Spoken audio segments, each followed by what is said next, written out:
Wind நம்ம எங்கள் ஊர் பக்கத்தில் நிறைய போட்டிருக்காங்க. இது ஒரு மின்ட்டோட முழு உருவம் பார்த்திங்கன்னா, இங்கே உங்கள் தூரத்துலேருந்து எடுக்கிறேன். இந்த சவுண்டு கொடுக்கு பார்த்திங்களா, இது வந்து காற்றால் இயங்குவதற்காக இந்த சவுண்டு கொடுக்குறாங்க.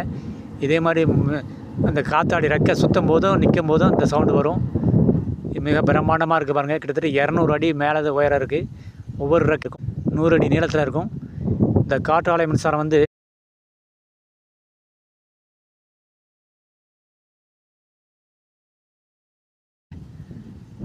மற்ற அனல் மின் நிலையம், நீர்மின் நிலையம்லாம் இதெல்லாம் நம்ம இயற்கைக்கு எதிராக இருக்கும். நிலக்கரி அதே மாதிரி நிலக்கரியும் காற்று மாசுபடும்.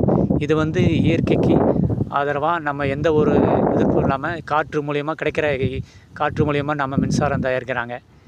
இது வந்து மின்சாரம் தயாரிக்கிறத இந்த காற்றாலை மூலிமா மின்சாரம் தயாரிக்கிறது வந்து சீனா முதல் இடத்துல இருக்குது, அமெரிக்கா 2வது இடத்துல இருக்குது, நம்ம இந்தியா வந்து 5வது இடத்துல இருக்குது.